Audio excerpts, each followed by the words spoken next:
வணக்கம். இன்னைக்கு நாம கொஞ்சம் வித்தியாசமான ஒரு விஷயத்த கையில் எடுக்க போறோம். இணையத்துல நாம படிக்கிற ஒரு தொடர்கதை, அது எப்படி எழுதப்பட்டிருக்கு, அதுல என்ன மாதிரியான மொழி பயன்படுத்தப்பட்டிருக்கு, கதை சொல்ற நுட்பம் எப்படி இருக்குன்னு கொஞ்சம் ஆழமா அலசி ஆராயலாமாங்க. ஓகே. இந்த கதையோட ஆரம்பமே ரொம்ப சுவாரஸ்யமானது. ஆசிரியர் எடுத்த உடனே சொல்றாரு, எனக்கு இன்னும் கல்யாணம் ஆகல, ஆனா இது ஒரு கற்பனை கதைன்னு. இது ரொம்ப முக்கியம்.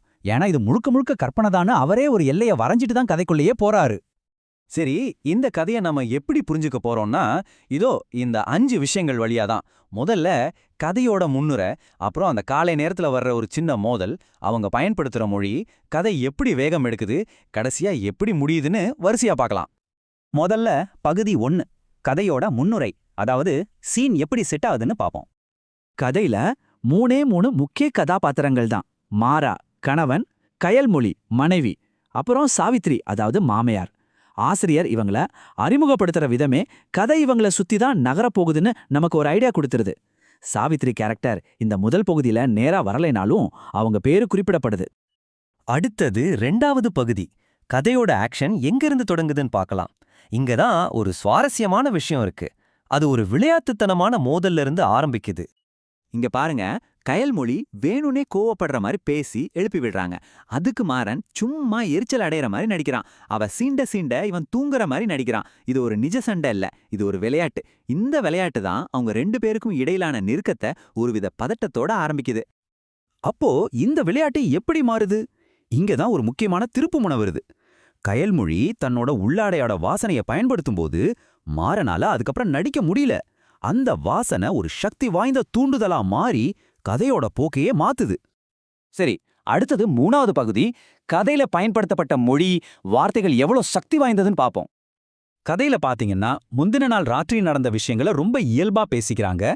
இது ஏதோ அதிர்ச்சி கொடுக்கறதுக்காக இல்ல, நாங்க இப்படிதான் ரொம்ப ஓப்பனா இருப்போம்னு அவங்களுக்குள்ள இருக்கிற அந்த தடையற்ற உறவை நமக்கு காட்டுறதுக்காக தான் ஆசிரியர் இந்த மாதிரி மொழியை பயன்படுத்துறாரு. இன்னொரு இடத்துல ரொம்ப உணர்ச்சி வசப்பட்ட ஒரு தருணத்துல சில கடினமான வார்த்தைகளை பயன்படுத்துறாங்க. இது எதுக்குன்னா அந்த நேரத்தோட தீவிரத்தை அதிகப்படுத்ததான். அதாவது வலியும் இன்பமும் கலந்த ஒரு உணர்வை கொடுக்க இந்த மாதிரி வார்த்தைகள் உதவுது.